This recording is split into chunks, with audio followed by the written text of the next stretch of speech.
Alrighty. Seems like this game is pretty wrapped up. Wait. Huh? Hey! Hey! Whew. I thought he was dead.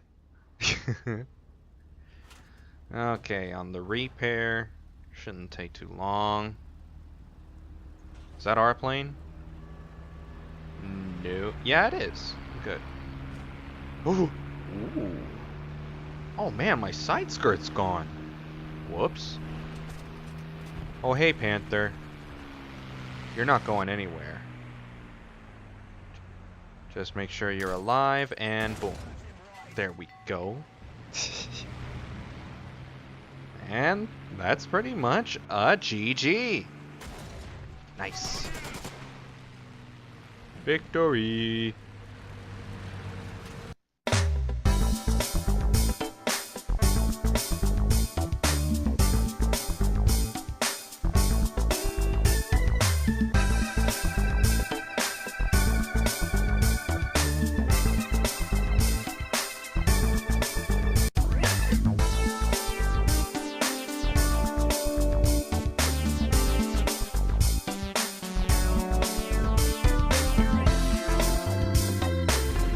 Howdy folks, Sauber here.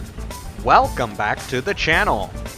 It's finally here, kind of. We are playing out the STRV, the British-Swedish MBT.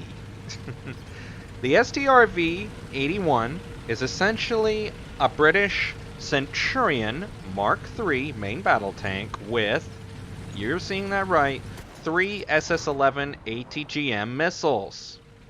But, unfortunately, I have to tell you, hold your horses! Because these ATGMs, they're not your primary weapon of choice. Except if you're at long range. But Sauber, why can't we use them in close range? Well, you probably could in arcade, but... Now, I have not tested these things in 1.79 dev server, so... Hopefully, pray to Gaijilla, that they will be fixed in 1.79. Some of you are like, broken ATGMs? And others are like, meh, just fix it already. I know your pain. The ATGMs, and I'll link the video in the description below, but Fly has... just thinking about it makes me cringe, like, please, pretty please fix them. In his, what was he playing? The Type 60 ATM, which, for some of you probably know, used to be the worst ATGM carrier in the game. Just for a little crash course on what was wrong with it, if the commander was killed, you could not fire the ATGMs. That was a bug for like, what? 2 patches? Yeah, I'm not gonna say why that took so long, because, well, I don't know. But basically, that was fixed, but that's not the issue that's present with the STRV. What the problem is happens to be illustrated in Fly's Type 60 ATM video. Not the one where I told you about the commander part, but the one where it shows him trying to use ATGMs. Like, I don't know how to describe it without showing you the video. I guess you could take your hand, in real life, take your hand, raise it, and then wiggle it like a fish, randomly. Like, you're going straight, then right, then left, then up, then down. That is the problem with ATGMs. Why it's that way, I don't know. But, the ATGMs are not why I bought this thing. I bought it because, for one, it was on sale. It came as a bundle with the IS-6. I mainly wanted the IS-6 because I thought, hey, 2 tanks for the price of 1. But I also decided that I wanted to get the STRV because, long story short, when the British tanks came out, now this is still true, they have solid shots. But what's not true anymore, thankfully, since the introduction of the French, I don't know why this wasn't done with the British when they were added, but solid shots did hardly any damage. You could kind of compare them to sorry, deviate a little.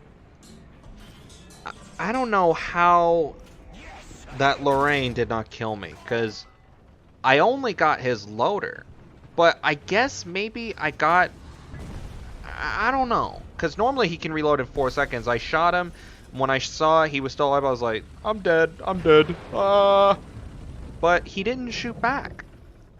After examining the replay, that little drum, that kind of like revolver thing that's below his gun, I guess because I destroyed that, I guess that was the equivalent of getting his breach? I don't know.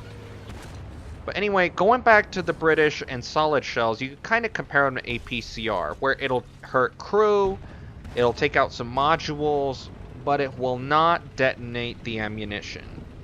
Fast forward to 2018, and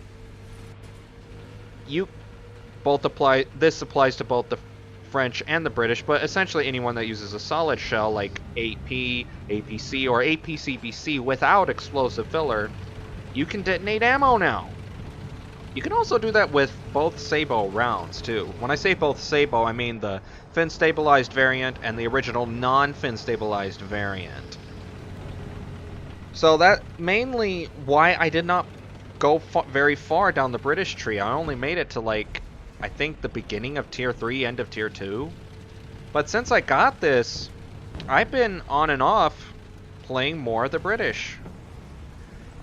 And I recently got the comment, at the time of the making of this video, I haven't played it out all that much to get a fully accurate review, but this is where it comes down to issues with factions.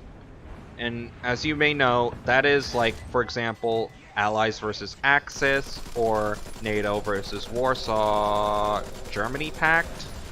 I don't know, it's kind of an interesting lineup at rank 6 and rank 5, because Germany and the US never pair together. What I mean is that if you play as the Germans, you will most likely face against the Americans. I've never played a game as the Americans or the Germans, where as the Americans you play with the Germans as a team at top tier, or vice versa. That's just hasn't, it's been that way, it just doesn't work that way. It's been that way since I got the M60 in 2015. So it's been that way for a long time. Anyway, going back to the factions with the early British, and when I say early, I mean like, sorry, Hori. Sorry, my mind went blank for a moment. Like tiers like 3 and 4, essentially. I don't know. Just sometimes you play with the Russians and sometimes you play against them. I don't know. I kind of have, I'm torn in two directions. On the one hand, if you get the right faction, you'll just dominate. But at the same time, if you get a bad faction, because at that tier they can interchange. Sometimes, and this applies to all tiers, sometimes the Russians play with the Allies and other times they play with the Germans. It's like if you're playing against the Russians, whew, and the Germans on their team, whew, you're in for a world of pain. And now I'm not saying you'll lose every time. Don't get me wrong. You can have good matches, but for the most part, you just gotta hope you got a good team, which has been an issue at mid-ish top tier lately. But as you'll soon see in the next replay I will show you, the STRV actually does excellent in arcade. Now I know some of you are thinking, but Sauber, you don't really do arcade videos. Well, that's not entirely true. I did a arcade battle gameplay for, well, actually two actually, for the M1 Abrams, Age of the Abrams Part 2 arcade. Or no, that wasn't arcade, I'm sorry. I forgot what it was called, but it was an M1 video to show its performance in arcade battles. Generally, I prefer to record for realistic, but if push comes to shove, I'll do arcade. I'll do arcade. Or if I'm grinding. Like, for example, and I'm going to share with you a little strategy that I like to use, and I'm doing this with the Leopard 2K, so I can get the Leopard 2A4, is that when it comes to researching modifications, you see, if you research all Tier 1 modifications for a vehicle, you get a boost of research points towards the vehicle, whatever vehicle you're researching. Now and that increases slightly with each tier of modification. So what I do is, I research all but one modification for that one remaining modification for that tier. I research it to about anywhere between 75 and 85% so I don't unlock it by accident. Then immediately switch to the next tier of modifications. And then repeat until you almost have all the modifications unlocked. And then, for some of you this might be a little hard, but at least there's custom battles. You don't play that vehicle in a real battle, so you don't unlock those modifications too early. Now, that doesn't apply if the vehicle you're wanting to unlock is already in the game. Like, let's say I was doing this with the Leopard 2A4 already in the game. I wouldn't have to worry about unlocking the modifications in the tier. I could do it anyway. It's just that I could spend a little bit of GE, which the more progression you get towards a modification, the less GE it will cost. And then, boom, you get a significant boost of research that you would otherwise have to spend more GE on if you were just buying buying the research parts at a time. Modifications, I mean. So likewise, once 1.79 drops, I will buy the remaining parts, which should only cost about 400 GE, and I will get essentially 100 something thousand RP easy. Now, of course, me having GE saved, I will still buy the rest with gold, but it'll be significantly cheaper. I think the equivalent of like only 20 bucks, so that's a bargain. And then I should have some GE left over to get the must-have modifications, namely parts and FPE. But anyway, going back to the STRV and other vehicles in arcade, this is how I kind of view the two modes. I play realistic if I want a challenge, or if I just want to play casual. If I want to relax or to grind, I play arcade.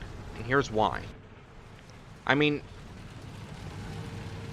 because in arcade, unlike realistic battles, you get 3 spawns free. And you're also more likely able to use backup vehicles, and it's more valuable to use backup vehicles in arcade than in realistic. I'm not saying you shouldn't use backups in realistic at all, it's just my personal philosophy is that I prefer to make the use out of my backup vehicles. In other words, there are 2 things that I look into, that I think about before I decide to take a backup vehicle into battle. Number 1 is that we have to have a decent chance of winning. I mean, there will be the occasion where you play a battle and it looks like you're going to win, but at the last minute, some cheeky little M22 Locusts caps your last cap point, or not your last, but the remaining cap point to break the tie. Or not the tie, but like let's say your team has 2 zones and the enemy has 1 zone, but you're almost out of tickets. And then the M22 takes Bravo or Bacon, whatever you want to call it. Someone in the game actually called it the zones Alpal instead of Alpha, Bacon instead of Bravo, and Chocolate instead of Charlie. And I thought, well, what's zone D? Or Delta? And he said, Donut. Sometimes players in the chat can be so fun. Anyhow, sorry, I deviated a little. I cannot speak today. You might lose even if you take a backup vehicle, but that's inevitable. Matches can go one way or the other. You could either look like you're losing and then you win, or you're winning and then you lose. But likewise with the backup vehicle, I also look into, if I spawn in a backup vehicle, will that battle end before I can get at least 1 tank destroyed or even 1 cap point taken? Because if you use a backup vehicle, that's it. You've spent it. It doesn't matter if your team won or lost. or if you destroyed a tank or not, or if you got or let me phrase that, or if you got destroyed without destroying a tank or capturing a zone. Yeah, I mean, improvements could be made for the backup system, but I'll discuss that in detail in a future video, perhaps. But the STRV is surprisingly maneuverable in arcade. I mean, this is coming, or let me rephrase that. This is a tank that only has a top speed of like 23 miles an hour. So it's not the fastest tank compared to like the T-34-85 or the Pershing, which can both go a little over 30 miles an hour. Not top speed, but average.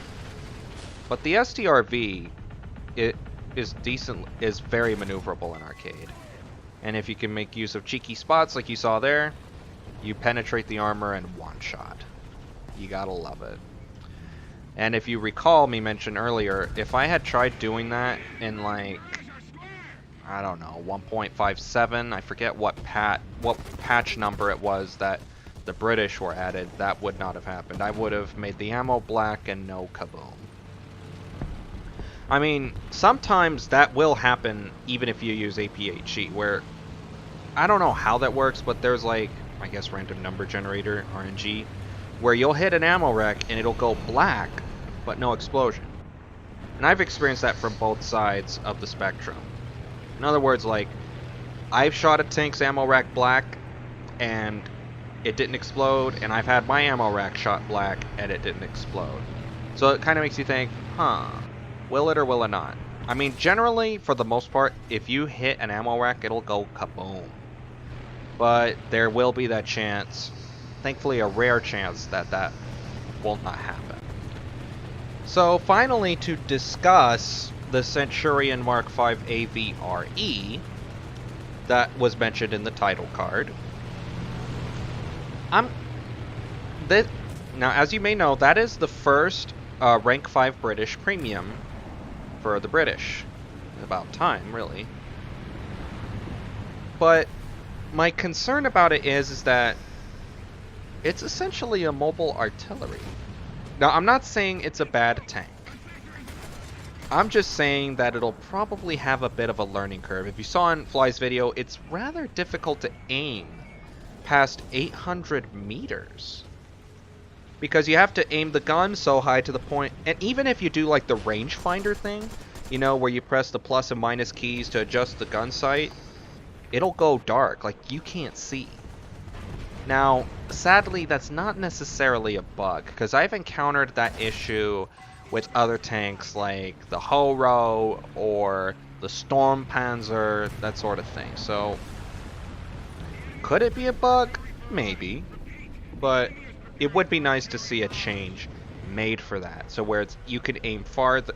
So like you can use that those plus and minus keys without worrying about your sight going dark. Yeah. But I'm interested in to see how that vehicle will perform. Now, one important thing to bear in mind about Fly's video with the Centurion AVRE is that on the dev server, when it comes to tanks, you get top tier a lot. And when I say top tier, I mean like 9.0, 9.7. The AVRE is actually a rank, or not rank, sorry, not rank, 7.0 tank. So we'll just have to wait and see on the live server how it'll perform then. But this is how I put it. When it comes to any pre-order, anything, there is a level of risk. Now, I know what you're probably thinking. What risk? There's a risk with pre-ordering? Hear me out. This is how I look at it.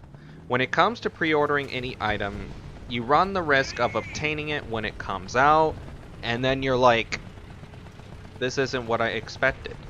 It looked good on paper, it looked good on the dev server, but in a live battle, not so much. Well, sadly that's the case with anything you pre-order. Now, don't get me wrong, I don't discourage anybody from getting a pre-order. I mean, I've pre-ordered things myself in the past. I've pre-ordered the, just to name a few, the AMX-13 SS11, the STRV-81 there, and that SO, oh my gosh, 28,000, I think. can't remember the name of that French aircraft that was part of the premium bundle, the rank 4 one, and I will admit that one was a bit of a lackluster. But I was able to get to tier 3 and use some of the tier 3s to grind from there and then up to 5 or 4 and 5, and it worked out. It's just the way I look at it is, just think about it. If you're not sure about something, there's no harm in waiting. You can wait up until I think the day before release, like when they mentioned the maintenance log. Don't quote me at that, I could be wrong. But basically, if you're not sure about something, it doesn't hurt to wait. But if you've already bought something or you're considering getting something, go ahead and get it. I mean, there's nothing wrong with that. My advice is simply to just think about it. That's all. Well, that is it. Thanks for watching. Thank you so much for your support. I look forward very much to patch 1.79 Project X. But anyway, that's it for this video, guys. Have a great day. Peace out.